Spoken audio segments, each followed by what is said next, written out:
Depuis maintenant près de 2 semaines, nous suivons, samedi après samedi, les épisodes de la série Invincible. Oui, je sais que les épisodes d'Invincible sont disponibles dès le vendredi, mais étant donné que d'autres choses ont la priorité dans ma tête, je me suis dit, Invincible, on peut le décaler à samedi. Ce n'est pas plus mal, ça me permet de me réveiller avec un petit peu d'animation, et c'est superbe. Quoi qu'il en soit, bien évidemment, bienvenue à vous, j'espère que vous allez bien, que vous avez passé une excellente journée, une excellente matinée, un très bon réveillon, peu importe tout, ce que j'espère, c'est que vous portez à merveille. Aujourd'hui donc, épisode 3, si tu n'as pas vu l'épisode, fuis pauvre fou, puisque je vais te spoiler, d'accord? Je vais te montrer notamment des images de l'épisode, un épisode que j'ai bien aimé, un épisode qui est quand même un petit peu filler, mais qui fonctionne bien, notamment dans sa construction, avec plusieurs arcs établis. On n'est pas uniquement du côté de la planète, je ne sais même plus comment s'appelle la planète d'Alen, mais on n'est pas non plus sur sa planète-là, ou que sur Terre. On essaye de partir un petit peu dans tous les sens, et ça fait du bien, et en fait, même un épisode filler nous permet de faire avancer le schmilblick, et je trouve que c'est superbe de faire ça de cette manière-là. Et bien sûr, je salue le petit Anto, t'as même le droit à un petit téléphone qui gigote pour te saluer. J'espère que ça va.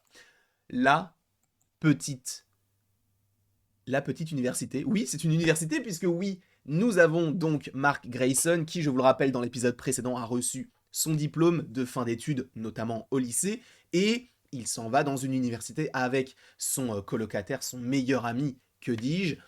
Et en vérité, ça j'ai bien aimé, et pour moi, je suis désolé, mais Debbie reste le meilleur personnage de cette série. Oui, je sais que j'ai bugué avec la voix, notamment sur le personnage de Debbie, mais on va continuer parce que ça fait à peu près 15 fois que je recommence la vidéo. On va essayer de faire en sorte que cette 16e soit la bonne.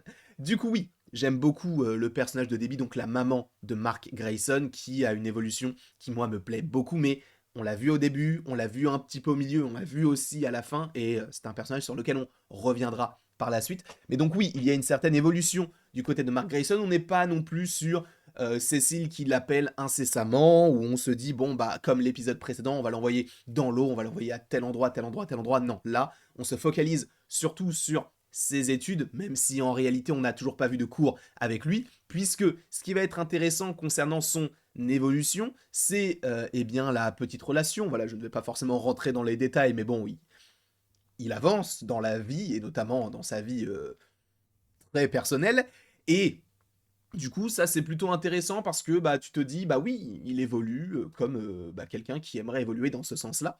Et je trouve que bah, ça fonctionne bien. J'aime bien l'alchimie qu'il a avec sa copine, même si je suis sûr et certain, et Anto pourra en attester, que je pense qu'il ne va pas rester avec elle. Je pense qu'il va rester, enfin, il va finir avec Eve. Encore une fois, je n'ai pas lu hein, les comics, je ne suis qu'à l'épisode 2 de la saison, à l'épisode 3 de la saison 2, donc je ne sais pas ce qui se passe véritablement parfaitement à la fin, mais je le suppose fortement. Ensuite, du coup, eh bien, concernant son alchimie avec son colocataire, bon, c'est pas forcément ce qui m'a le plus plu dans cet épisode-là, mais je trouvais que ça fonctionnait bien. C'est cool de le revoir lui, mais aussi ce qui est intéressant, c'est la manière dont l'épisode a été vendu, puisqu'on est surtout entre guillemets dans une première partie sur Allen, donc l'alien qu'on avait déjà vu, notamment dans la première saison. On a une connexion avec donc Mark Grayson. On sait que lui donc essaye de trouver donc le Viltrumite, enfin la faille dans cette population, et il a trouvé Mark Grayson qui pourrait inverser donc la tendance, en tout cas celui de cette ère-là, de cette dimension-là.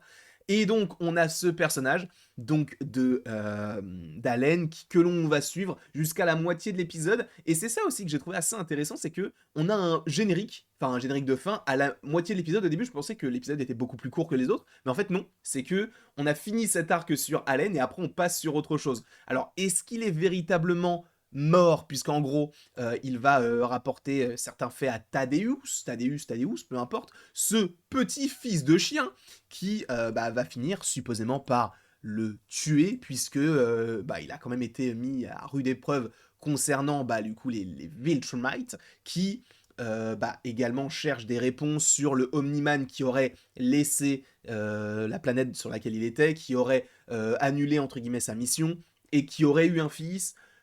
Et ce qui est très cool, et j'espère vraiment qu'on le reverra Allen, mais il n'a rien dit. Il a vraiment gardé le secret. Il s'est quand même pris un énorme coup dans le ventre qui a fait en sorte qu'il a perdu la moitié de ses boyaux, il a perdu son œil, Tu te dis, bah, comment est-ce qu'il va se remettre de ça? Et pour autant, il arrive à survivre, mais celui-ci va couper bah, toute assistance respiratoire, tout ce qui va lui permettre de le maintenir en vie. Donc, est-ce qu'il est toujours en vie? En vrai, j'ai tendance à dire que oui, parce que si tu le fais ramener sur sa planète pour le sauver et tout, et qu'au final, tu as juste appuyé sur un bouton et il est mort, il y a un petit truc, un petit côté un peu, ah, c'est dommage. Mais en tout cas, ça se finit là-dessus, en tout cas cet arc sur Allen, parce que ça m'étonnerait beaucoup qu'on n'évoque pas le côté où Allen il a des connexions avec celui-ci, même s'il a quand même donné tout ce qu'il avait déjà donné. Ça serait cool de le revoir par la suite, sachant qu'en plus, notamment avec sa compagne, tu sens qu'il y a quelque chose à... Il y a anguille sous roche là-dessous. Et lui, est-ce qu'il travaille pour les Viltrumites? Est-ce qu'il a envie de conserver peut-être cette coalition, comme il l'appelle, cette alliance avec les Viltrumites pour que, bah, en fait, ils puissent avoir des informations, eux, mais sans pour autant mettre en péril la mission des Viltrumites? Pourquoi pas? Même si c'est Viltrumite, moi je regarde en anglais, donc il le prononce à l'anglaise, enfin à l'américaine, j'en suis confus.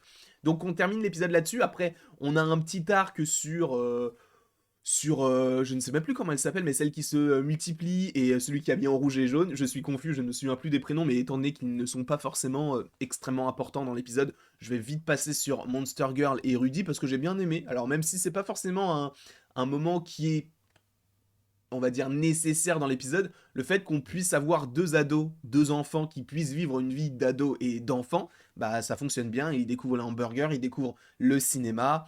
C'est cool en vrai, c'est cool parce que tu te dis à chaque fois ils sont envoyés en mission, etc. Et ça rend la série peut-être un petit peu plus humaine. Tout comme le personnage de Debbie, parce qu'on aurait pu se dire, bah oui, en fait, une fois que Omniman est parti, bah c'est peut-être la libération, sauf que non, on a un syndrome post-traumatique qui s'effectue mentalement du côté de Debbie.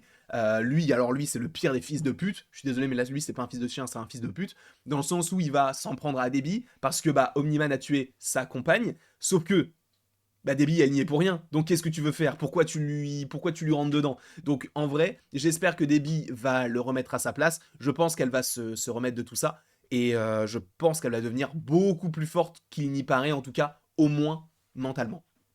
Et bien sûr, il y a un dernier arc sur Nuolzot, donc une sorte de moustique qui vient chercher Mark Grayson en lui disant oui, il y a 42 milliards pardon, d'habitants sur ma planète.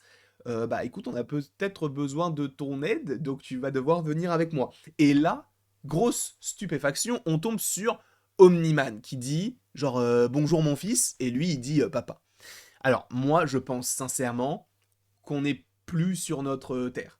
Alors certains me disent bah oui on est sur notre planète, mais en fait on n'est pas que dans l'espace, on est aussi dans une autre dimension. Parce que ça m'étonnerait beaucoup que lui se dise allez 3 épisodes, allez viens là. Non, à mon avis, vu qu'en plus de ça il a dormi dans le vaisseau, on peut supposer que au lieu de traverser l'espace, ils ont traversé le multivers, puisque de toute manière, on n'a pas vu, nous, comment est-ce qu'ils ont traversé tout ça. On l'aurait vu en vérité, s'ils voulaient vraiment nous le dire, c'est le multivers. Là, on essaie de te faire penser que lui, c'est notre Omniman. Mais je pense sincèrement que, du coup, cette planète avec Nuolzot, etc., toute cette, les Tazax, si je ne dis pas de bêtises, Tarax, eh bien, je pense qu'on est sur une autre réalité. Sachant qu'on sait qu'on va partir sur le multivers dans cette série-là, je pense que ce sera le cas. Voilà, je ne pense pas que c'est notre Omniman, je pense que c'est un Omniman d'une autre dimension qui est possiblement pacifiste, qui n'est pas allé sur Terre mais qui est allé sur cette planète-là. Je ne sais pas. Dites-moi en tout cas ce que vous pensez plutôt dans les commentaires, mais je ne pense pas que ce soit le Omniman que nous connaissons déjà. On va partir sur une toute autre version, et le Omniman qu'on connaît, à mon avis, on va le voir à la toute fin de la saison 2 pour dire, ok là il revient, est-ce qu'il sera gentil, est-ce qu'il sera méchant? Je pense qu'on aura ça, mais en tout cas là on a une autre version d'Omniman, même si c'est vrai que dans les crédits de cet épisode-là, on a que le fait qu'il s'appelle Nolan Grayson. On n'a rien d'autre, donc on ne sait pas si c'est le Nolan Grayson hashtag genre 15-2, admettons, puisque bah, là c'est pas précisé, donc ça peut être le Mark Grayson, enfin le Nolan Grayson qu'on connaît, mais à mon avis c'est le multivers. En tout cas, j'ai bien aimé cet épisode-là, bien construit. J'ai bien aimé le développement, j'espère qu'Allen n'est pas mort, j'espère que voilà, on reverra Debbie plus forte que jamais, j'ai vraiment hâte d'avoir la finalité sur Omniman. Bref, je vous fais des bisous, je vous remercie d'avoir regardé cette vidéo, et après tout ceci, il ne me reste plus qu'à vous dire à la prochaine, pour la prochaine. Et bien évidemment, sachez que vous pouvez aimer, partager, commenter et vous abonner si ce n'est pas déjà le cas, mais vous n'êtes absolument pas obligé de le faire, hein, sachez-le.